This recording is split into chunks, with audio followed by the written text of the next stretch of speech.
town? Just till Monday. Check, check. Are we Hello. rolling? I think we are. Awesome. So I think we're good to go, yeah? I'm good to go, yes. All right. Are If you our would- online guests good to go? Yeah, let's. They're just on standby right now. Ah. Let's invite them in when they're ready. Oh, wait, I can't. I won't be able to see them, I guess. Would you, Yeah. they'll be on the screens behind you.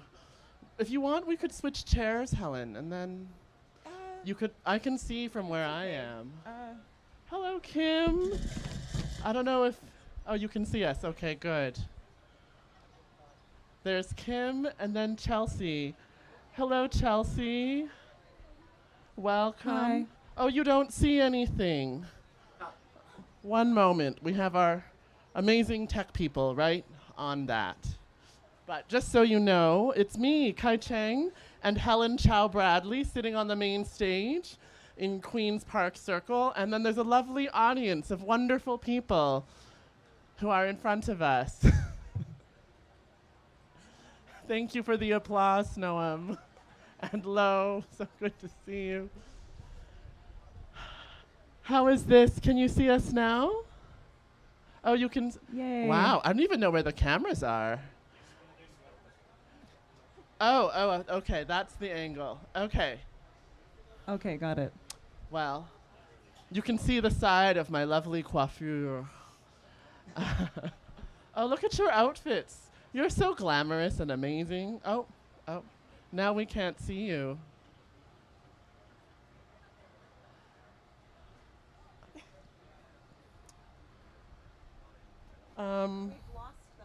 We seem to have lost our. Oh, they're working. They're working. Well.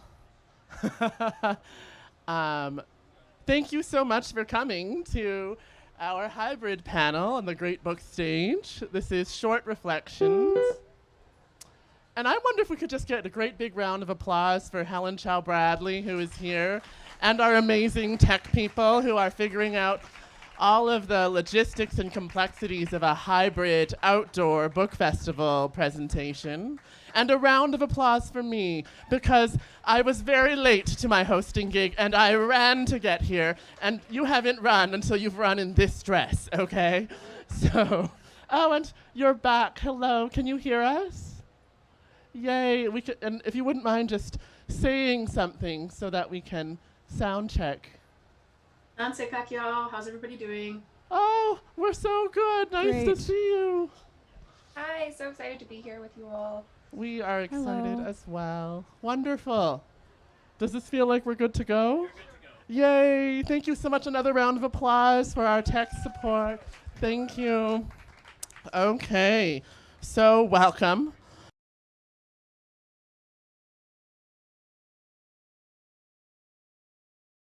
Intro as well. So my name is Cheng Thom, and I will be your host for this event featuring Helen Chau Bradley. Woo! Yes. Kim Fu. And the lovely Chelsea Vowel. And right before we dive in, I would like to thank our accessibility sponsor this event, the Literary Press Group, for ensuring that Word on the Street is able to keep offering access for our program offerings. I would also like to take a moment to acknowledge the history of the place where we are gathered today. The city of Toronto exists because of the Toronto Purchase, also known as Treaty 13, signed with the Mississaugas of the Credit First Nation in 1805, with a final claim settlement in 2010. This territory is the subject of the Dish with One Spoon Wampum Belt Covenant, an agreement between the Anishinaabe, the Haudenosaunee, and the Mississaugas of the New Credit to care for and share the resources around the Great Lakes in peace, which we all now share responsibility in upholding. The Dish with One Spoon was born in part out of the Anishinaabe concept of all our relations, which is the awareness that we are connected to and reflected in all the living and non-living beings around us. Toronto is now home to many diverse First Nations, Inuit, and Métis people with long histories on this land, and acknowledging this is only the first step in building a practice of land stewardship and Indigenous solidarity that honors these people. Now, please join me in welcoming Helen Chau Bradley, author of Personal Attention Roleplay. Will you hold it up for us? Personal Attention Roleplay. So Helen Chau Bradley is a writer and editor living in Tiohtià:ke, also called Montreal. They are the author of Personal Attention Roleplay and Automatic Object Lessons. They are the fiction editor at This Magazine, an acquisitions editor at Metonymy Press, and the host of Strange Futures, a speculative fiction book club via Librairie, Drawn, and Quarterly. That sounds really fun. I didn't know about that. We will have to discuss that later. I would also like to welcome, by way of Zoom, Kim Fu, author of Lesser-Known Monsters of the 21st Century. Will you give us a wave or hold up your book, Kim? Oh, I'm so delighted to welcome you here. Kim Fu is the award-winning author of 2 novels, a collection of poetry, and most recently, the short story collection Lesser-Known Monsters of the 21st Century, which received starred reviews from Publishers Weekly, Kirkus, Forward, Booklist, Shelf Awareness, and Quill and Choir. Kim lives in Seattle, Washington. And last, but absolutely not least, I would like to welcome to the stage, also by way of Zoom, Chelsea Vowel, author of Buffalo is the New Buffalo. Would you have a copy on hand, Chelsea? Oh, lovely, right behind you. Beautiful, thank you so much. Chelsea Vowel is Métis from Manitou Sakahikan, also called Lake St. Anne, Alberta, residing in Amiskwaci, Waskahikan, also known as Edmonton. Parent to 6 children, she has a bachelor's in education, a bachelor's in law, and a master's of arts, and is a Cree language instructor and assistant lecturer at the Faculty of Native Studies at the University of Alberta. Chelsea is a public intellectual, writer, and educator whose work intersects language, gender, Métis self-determination, and resurgence. Author of Buffalo is the New Buffalo and Indigenous Rights, a guide to First Nations, Métis, and Inuit issues in Canada, she and her co-host Molly Swain produce the Indigenous feminist sci-fi podcast Métis in Space and co-founded the Métis in Space Land Trust. Chelsea blogs at apidawikosigan.com, that's apihtawikiosisan.com, and makes legendary bannock. Please join me in welcoming all 3 of our fantastic authors for today.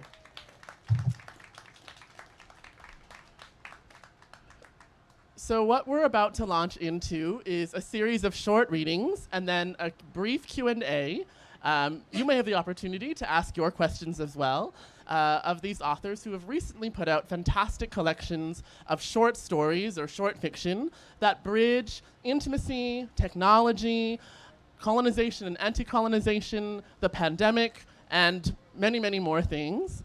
I had the absolute delight of diving deep into all 3 of these collections last night to prepare myself, and I'm totally blown away. I woke up and I was still crying. So you're in for a real treat if you like lots of emotions, and who doesn't love lots of emotions? I would love to invite our fantastic authors to read a short piece from their collections. And Chelsea, I wonder if you might start us off. I was just assuming I was going to be last because of the name. All right. Okay, so I'm reading from a story called I, Bison. And so far what has happened is just that our protagonist, August, Gus for short, she's made her way out to a wake. Her cousin Angie has passed, and so she's paying her respects. So she's out at Lac St. Anne.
Gus, who kept her eyes lowered respectfully. I need your help, Nusase. I think that you'll understand this best.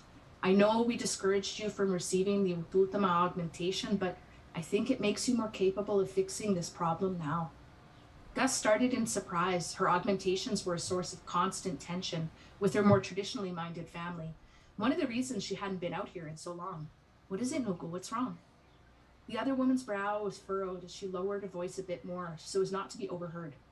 When you had your apartment with Angie, she was involved in a study at the university. Gus nodded. It had paid enough to cover rent for a month. Do you know what the study was about, Nusase? Some sort of sleep study? Gus tried to remember more, but it had been a few years ago. Angie's mother shook her head. That's what they said, yes, but she kept the consent forms in her email, which she keyed to release to me when she... Grief stopped up her voice for a moment. She paused to take a deep breath before continuing. I don't know why I went digging in there, but I did. And I read those forms, and what they did went far beyond a sleep study. They were doing whole brain emulation. Gus blinked in confusion. The older woman had a PhD in biomedical engineering and had been a researcher in Toronto for over a decade before she moved back to raise Angie. What's that?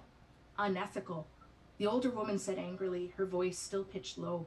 Those forms were so full of legal and medical jargon that it even took me a while to figure out what they'd gotten her to consent to. They used the Sanders process to duplicate her neurons and synapses onto a processing substrate. She saw that Gus was still confused, so she clarified. They scanned her brain and uploaded her replicated consciousness. What? In her surprise, Gus met the older woman's eyes directly for a moment. I don't understand. Why would they do that? I don't care why they did it. I care that it happened in August. I need you to find out where they put her. Gus felt confusion sweep over her. Are you saying that whatever they scanned and saved it's Angie Nusase? The older woman answered, anger clear in her voice. Functionally, it's Angie. And if they were successful, she's in there, aware. And if that's true, she can't move on to join the ancestors. Her tone shifted, and Gus could hear the grief in it. They've no right at all to hold her here like that. You're going to get her back from us so she can be sent on her journey. All right, thank you.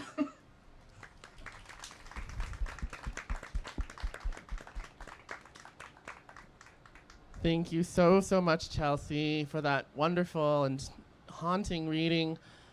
Helen, I wonder if you might go next.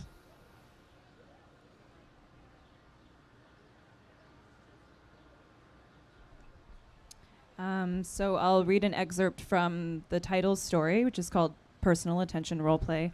I'm going to start partway through the middle. I guess what you need to know is that the protagonist, Justine, has just been left by her roommate, Jasmine, with whom she has a somewhat disturbing codependent relationship.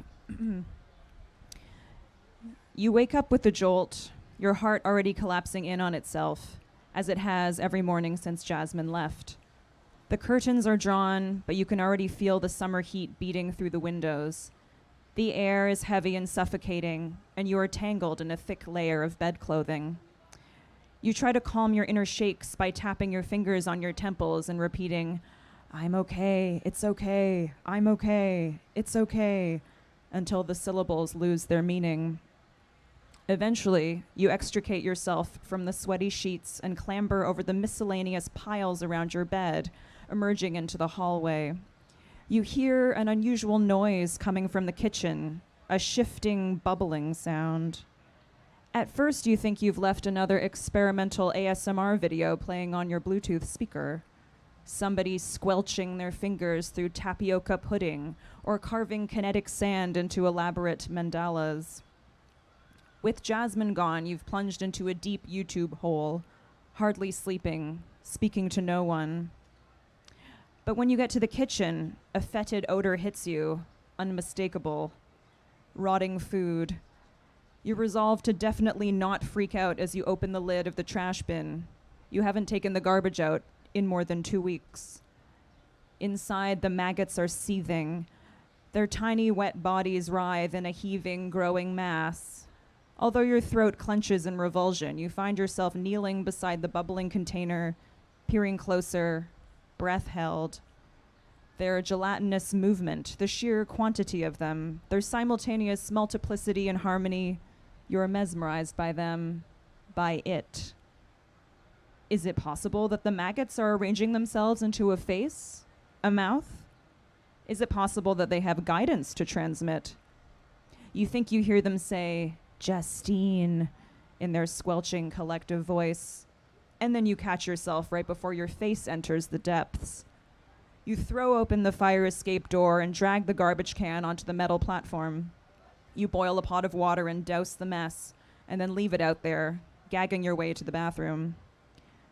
After rinsing with some dregs of mouthwash, you retreat to your room, which is less of a room now, more of a towering mound that you must navigate, fold by fold, in order to achieve a prone position somewhere in the vicinity of the bed. How did you accumulate so much material, you wonder, as you dig out your laptop, pull up your YouTube tab, and click on the first video the algorithm queues up? You plan to watch while clacking out another listicle, which will barely bring you to quota for a solvent week. But when the video begins, your brain jolts, and you lean in closer, squinting your dry eyes at the screen. The short bangs, the wide-set eyes, the slightly too large incisors. At first you wonder if Jasmine has created an ASMR channel from Sweden, but then the woman begins. Hello, and welcome to my channel. I am Yuki ASMR. Today I will be using my new 3DO binaural microphone to share with you more details of my extreme minimalist lifestyle.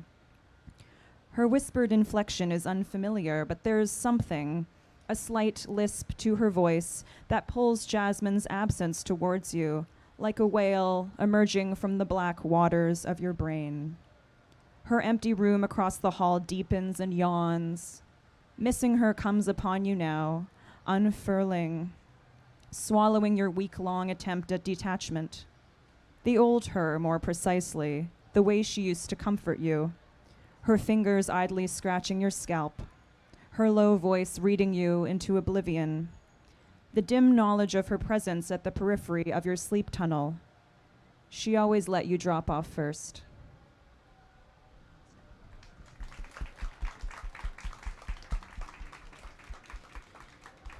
Oh, thank you so much, Helen. And yeah, oof, I'm already getting shivers thinking about the ASMR voice of the minimalist YouTuber. And Kim, I wonder, oh, well, there might be some techno music that's about to go by, so oh no, it's a protest, okay.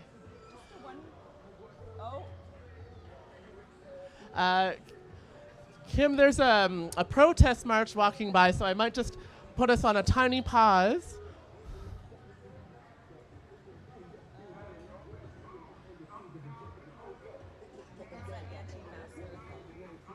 It's a what? Oh.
Yeah, I think we might be ready to start again in a moment, folks.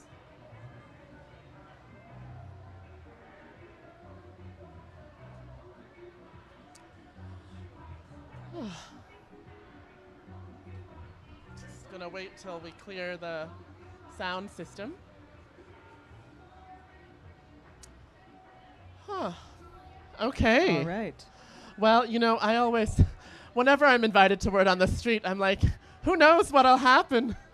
Thank you so much for your patience, folks. And Kim, I wonder if you might feel ready to grace us with some of your words now.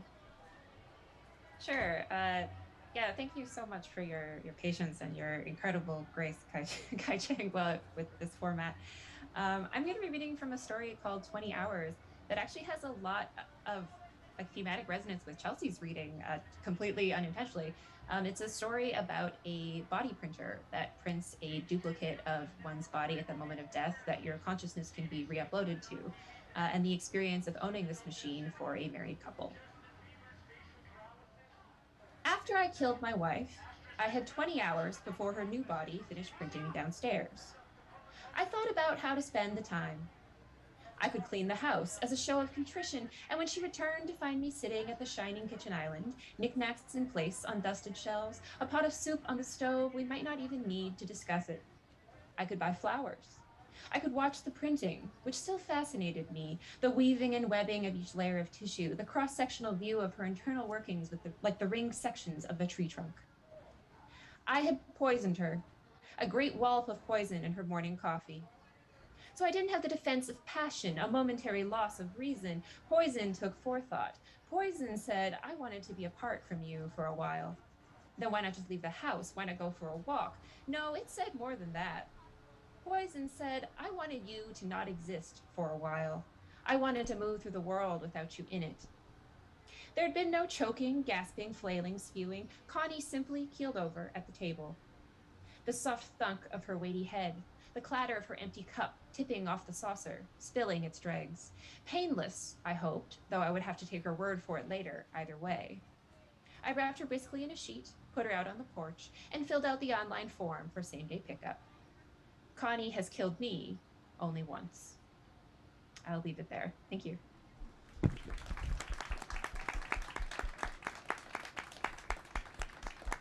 Wow, that was wonderful. Thank you, Kim. And thank you to all three of our authors for your patience and grace.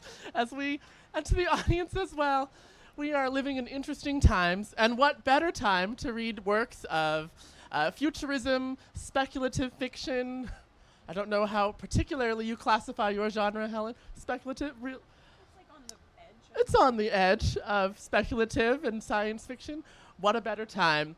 So we have just about 15, 20 minutes for Q&A. Are we feeling up for some questions, wonderful authors? Yes. Sure. Okay, gorgeous. So, I think I will go right in with that first question around genre. So each of you might be classified in the capitalist marketplace with these collections as writing in speculative fiction or science fiction or literary fiction, but I think that all of you explicitly and or implicitly speak back to the notion of being categorized in those ways. So I would just love to invite each of you to speak about how you place or categorize your work within genre, if you do that at all, and why you chose this particular format, short story and speculative or futurist or on the edge of speculative, respectively. And Kim, I wonder if we might start with you. Sure. It's been really interesting since the book has come out to watch it be categorized. It was included in a roundup of horror collections recently. That was interesting. I've seen it described as crime fiction, which seemed really out there to me too. I think that what it boiled down to for me was that I found that there were all kinds of emotions and experiences I felt like were not depicted most accurately through straight realism. Like there was a way in which I needed some kind of fantastical element. I needed a monster. I needed something that felt surreal or off or beyond the bounds of, this reality that I live in as I conceive of it, in order to express that in the way that it felt and with like the size and scale it felt. Like just as an example, like if I wanted to write a story about grief, I found that describing a funeral did not describe like the scale of that emotion for me, where describing, a sea monster or a bug infestation of surreal size felt closer to that feeling, closer to the way I actually experienced it and the way I thought about it. So I think it's like I did not, and the other thing is like I like to read across genre. I like to read everything, right? I think I like to be influenced by everything and all kinds of art forms. And so I feel like it's natural that the stories would just take whatever form they had, and then, we leave it to the whims of the marketplace after that a little bit. Thanks so much for that, Kim. Chelsea, I wonder if you might like to weigh in. Yeah, I spend quite a bit of time in the book actually explaining the boundaries of the genre I'm working within, which I call Métis futurist. So I sort of invoke Indigenous futurisms, which allow us to think of Indigenous peoples existing far into the future, but it also allows us to reimagine the past. And why I say that my work is Métis futurist is because it's coming from a very specific perspective as a Métis person from a specific community. So my Métis futurisms are not necessarily going to be the same as somebody else's. And so I think why I love speculative fiction so much, and why I sort of wanted to carve out the space for Métis futurisms is because, for one thing, I want to assert Indigenous ontologies. Like, our worldviews are not fictional. And they're going to diverge from mainstream understanding of what is possible. And I know that that's going to put my work into the realm of fiction anyway. So I said, well, I'm going to take it, I'm going to scoop it out of fiction and say that I'm asserting Métis ontologies. And it provides a space to get out of the day-to-day grind of just trying to survive and sort of cast our minds into the kinds of futures that we want to live in. If, without providing the 12-point plan for decolonization or liberation, we just get there. And then, we can think about what can we do right now in the today to act otherwise and imagine otherwise to get to that future that we want to live in. And I think that speculative fiction really gives us that space, whereas, when we're just trying to talk about our activism day to day, people want to see that plan. They want to see the details, and they want to decide whether or not they're going to ally with you. If I can take you on a sort of a trip to the future and let you see what it could look like, then I think that's a much more exciting and potentially emancipatory exercise. Oh, that's really deeply powerful for us to hear, Chelsea. And, as I'm thinking about reading your collection as well, I'm thinking about how you pay specific homage to Afrofuturism. And I wonder if you might like to share a bit about how particularly your work is inspired by Afrofuturism as well.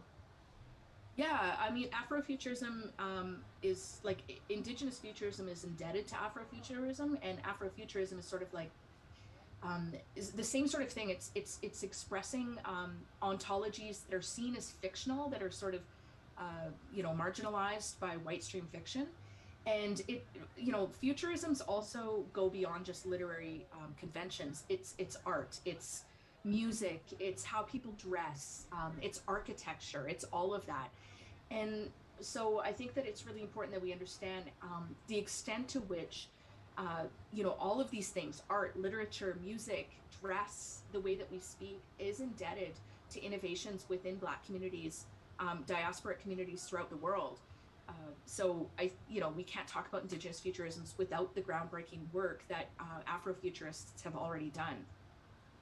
Thank you for that really important reminder and reflection, Chelsea. And my brain is still catching up as well to something really important that you say, both in the text of your collection and here on our panel, which is that futurism allows us to reimagine not only the future, but also the past and the present. And I think that's something so deeply resonant in your collection and across all three of these works. Helen, what about you? Yeah, I think I didn't go into writing this collection with a particular genre in mind. Similar to what, Kim, you said, I read across a lot of genres. I used to be a bookseller, so I think that helped me have a very wide reading practice. So I think each story, I would sort of have an idea of what kind of emotional point I want the reader to get to by the end, and then I sort of write my way towards that.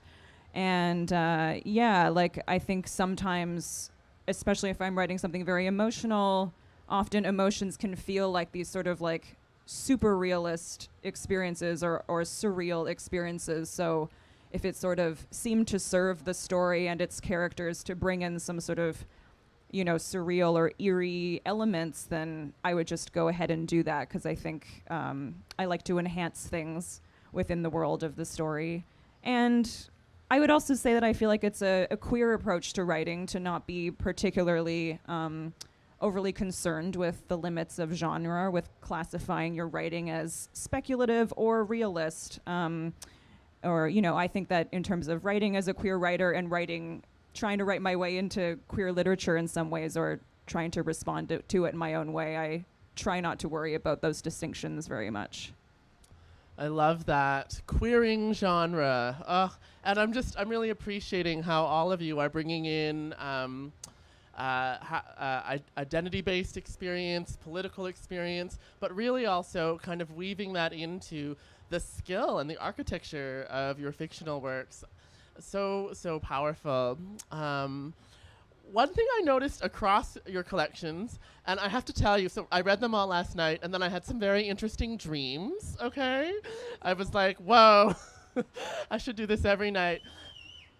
I noticed that all three of you have at least one work, but sometimes more than one in your collections, that are specifically about the interaction of technology and human intimacy. And so, Chelsea, I mean, the story that stands out in your collection for me is the story about the nanites and passing language on from generation to generation, and how there are consequences to that. And Kim, for me, I mean, you have a few different stories in there, but the one that's really standing out to me is the first story in your collection where the protagonist, or the central character, enters a sort of surreal space where they can be potentially reunited with a lost loved one. And then, of course, personal attention role play, which is about the central character, as our audience heard, getting into rather deep contact with an ASMR provider. And I have to say, I have thought many times about becoming an ASMR artist. I would love that. We could do some kind of queer, erotic, hypnotic kind of. If you ever want to collaborate, let's talk. But I was wondering, for all three of you, what does that particular exploration mean to you, this intersection of human intimacy and technology? And why did you choose to write about it, sometimes in some very haunting, eerie, beautiful ways? And whoever would like to go first, please just jump in. I'm going to have to ask you to be respectful to our panelists, sir, and that's a requirement that I have of all of our audience members. Who would like to go first? I can go. Similarly, I don't think that I went into the collection with the idea of specifically writing about technology, but I mean, I do, obviously, as somebody who is frequently online, I feel conscious of the ways in which being online a lot does affect my emotional relationship with the world and with other people, and probably with myself as well. So I think especially with the ASMR story, I think I write stories if I'm trying to work through a question that I have myself, and I certainly don't write stories that provide any clear answers to anything, I don't think. It's just sort of me working through various questions I may have. They might be about intimacy, they might be about technology and the internet, they might be about all of those things. And I think that the YouTube ASMR world, which is something I actually have been using for years to sleep because I have some insomnia problems. I wanted to see whether I could sort of bring the ASMR and the world of sort of codependent queer intimacy into one space and kind of play around with that and see what happened. Thanks so much, Helen. Chelsea, Kim? Go ahead, Kim. I was just gonna say, like similarly, I feel like I have what I would consider internet brain poisoning. That my entire life, like all of my human interactions have been, mediated through the internet, at least to some degree. And I do think that has sort of messed up the way that I experience and work through all of my human relationships in it. So of course it would affect the way I write. The particular story you mentioned, though, is very concerned with the ethics of new technology and the way that technology tends to outstrip our ability to have sort of philosophical conversations about the ramifications of these technologies and the consequences of them, they happen too fast and they spread too quickly, and they become, endemic to the world, and they affect the way our brains develop when we're younger, and then the way we experience everything so quickly. So the survey in question is in part a philosophical conversation between two characters grappling with a technology that is doesn't quite exist yet, but is like fairly close to existing. It's a simulator of experiences, and one of the characters wants to spend time with a loved one who has died. And I think I'm very interested in the kind of escapism that virtual reality and the internet as a space where you live more than you live in the real world, what it offers and what it has done to us, and how we're supposed to think about it. And I think one of the difficult parts of writing speculative fiction is that the technology continues to accelerate in this way, that I have thrown out 20,000 words of a novel because it could not be nearly as ridiculous as like what was coming out of Zuckerberg or Elon Musk's mouth. So yeah, like I think it has shaped my brain, and so it will shape my writing. And yeah, and there's so much I want to explore and think about from this philosophical perspective. Thank you, Kim. Yeah, for me, so Indigenous peoples are supposed to be apart from technology, right? When we talk about decolonization and resurgence and stuff, like there's this sort of like false dichotomy that Indigenous peoples are anti-technology. Forget the fact that like we've been using technology for years. So I like to think about technology from an Indigenous perspective. There's sort of this idea that technology exists out there, and it's objective, and it's fueled by capitalism, and it's in some way universal, but it is absolutely based on a set of principles and ontologies. And so what if Indigenous peoples continue to use technology as we always have, but according to our own principles, so in ways that are like anti-capitalist and anti-colonial, in ways that grapple with white supremacy and all of the hierarchies of oppression that exist. So technology itself is not some sort of innate bad thing. We can use it just as we always have to create better worlds. So I like to think about that.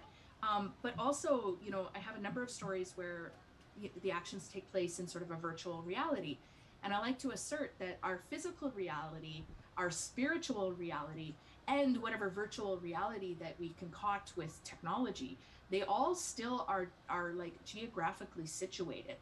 They're together. They don't exist outside of ourselves, outside of the planet. There's no division between human beings and animals and virtual reality and spirituality and physicality. It's all part of the same thing. They're just different ways of experiencing stimuli. So I like to think about what ways that Indigenous peoples are going to and continue to influence the way that technology is developed, and hopefully in a way that is a little less destructive, honestly. Thank you so much for that, Chelsea. Really deeply insightful and thought-provoking answer to that question.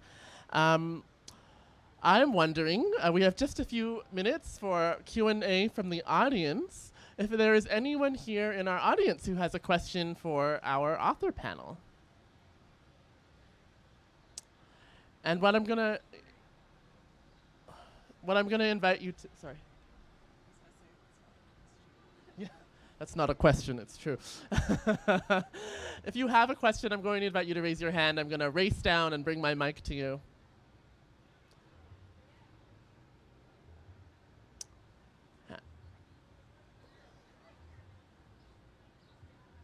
And if not, then I have more questions of my own, so I'll happily keep on asking away. Maybe a bit of a craft-focused question for our audience members here, and also selfishly, I would like to know, for those of us who are interested in writing short fiction, I am really curious, how does one get into that particular genre, and what are the particular challenges or considerations that a newbie should think about? And I'm not just asking this because I'm trying to write a short collection of my own right now. Kim, would you be open to starting us off? Yeah, definitely. I mean, I think as with every genre, I think the first step is to read a lot of short stories, and to read them with an analytical eye, like what it is you like about them, what it is you love about the genre, and how they function structurally. I feel like short stories are especially difficult to break down structurally, but my favorite ones tend to be very, very intricate. You know, like the construction of them tends to be very complex. The other thing to me that is like one of the best features of the short story is its inherent brevity, like is the conciseness. I think when you are writing, and especially when you are rewriting and editing a short story, the form, like how little space you have to establish characters who feel real, who have whole worlds around them that feel real, forces you to ask of every sentence and beat and word and scene, is this vital to the piece? Like if I cut it, would it be fundamentally the same piece? And you know, if that turns out to be true, then it has to go. I think thinking of stories, especially as distinct from other forms of writing, like as distinct from a novel as it is from a poem or an essay or a reported feature, is important as well. Like thinking about that they function differently. It is not, you know, it is not a novel in miniature. It is its own thing. I think is also important to conceiving of them. But yeah, and I think step one is definitely read as many as you can. To write short stories, read short stories. Got it. Good. Helen, would you like to jump in? I feel like my advice is very similar to yours, Kim. Yes, read a lot of short stories. And the fun thing about short stories is there's so many different kinds, you know? There's short stories that are like 200 words long. There's short stories that are maybe 10,000 words. I don't know what point it becomes officially a novella, but I already said I don't care about genre boundaries. So, you know, there's like so many possibilities within the form, and it's fun to read very widely within many, many different short story writers just to sort of see how they construct their worlds, like you say, Kim. And also, I think one of the really fun and also very challenging things about them is like their brevity, as was said, and also like this decision about where do you begin it and where do you end it. It's kind of like, this is cheesy, it's a bit like taking a photo, right? You have to have an awareness of the larger world of the story, but then you're making some very specific decisions as to what exactly you're showing the reader. So you kind of have to frame it very, very carefully, but then at the same time playing with the framing can be really fun, right? Like suddenly you zoom out and you see, oh, there's, you know, a whole other scene behind there that you couldn't see before. So I feel like you can just play around with your framing until you feel satisfied with the little window that results. I love that encouragement to play with the form, Helen. And Chelsea, I'm particularly interested in your response to this question because you have a story actually where you demonstrate moving from micro to flash fiction to short story. Any words to share on this topic? So what I really like about short stories is you can't give all the answers, and so I think short stories allow you to be in collaboration with the reader more so than a longer form story does, because you're often you've asked yourself a question: what if this thing happened, and then you build this world around it, but there's not space for you to necessarily come up with the answers. You just have the space to bring the questions out, and so I love the way that people react to short stories because you should have more questions than answers. You should be like, well, what about this thing? Did you consider? You know, and yes, I probably did, but I didn't have space to put it in there. So I want to hear what you think about this idea and where it was going. And, you know, so I've been in academia for a while, and, you know, we're taught to write a lot. So for me, it was very hard to keep my stories short. I was writing novellas, and I was like, I don't want to do that. So I took one of my stories. It was a bit longer than it should have been. And then I was like, I want to make it smaller. So I stripped out all the pieces, and I was like, what is the heart of the story? And then I took that and I made that even smaller, and I stripped out all the pieces. And I realized how difficult it is to do that. Like I had to write the whole thing before I could make it short enough that all the elements that I needed to be there were still there. And for me, that was really exciting. So I think more so than any other kind of like long form work, I want to hear what readers have to think about it. Like, I really want to know, like, did you catch this little bit that I put in there? Was it too subtle? What do you think about the questions being raised? Like, how does this make you feel? And so it's just sort of like this open question out there that I think is why I love like short stories so much. I went to like a book club where they were discussing my collection, which was very nice. And it turned out that the group had this like massive debate about what the ending of like what happened at the ending of one of my stories, which at first I was like, oh no, I wrote it badly because people didn't understand what I meant. But then I realized that it was actually a good thing, like you say, right? Like people had very different opinions about what the ending of the story was. And I think that's actually really amazing that once it's out there, you don't actually have that much control over how people are interpreting your stories in some ways, which is fun.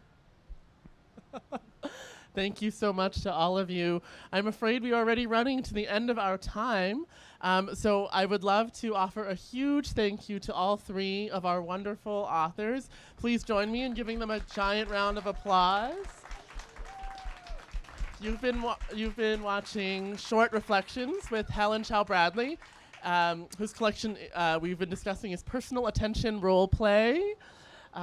Chelsea Vowel with the collection Buffalo is the New Buffalo, and Kim Fu, whose new collection is Lesser Known Monsters of the 21st Century. We've had an adventure here today, folks. Thanks so much for riding it through. I would love to close us off with one last message from Word on the Street. Thank you for attending this event at the Great Book Stage. Thank you to our accessibility sponsor, the Literary Press Group, for their generous contribution. And up next is a conversation with author Emma Healy on her new memoir, Best Young Woman Job Book, with Dorothea Pass. Later, we'll hear from Genevieve Graham, Anne Lazurko, Amita Parikh, and more. So stick around for more Word on the Street on the Great Book Stage. Thanks so much, everyone. Thank you, everyone. Thank you, Kai Cheng. Thank you.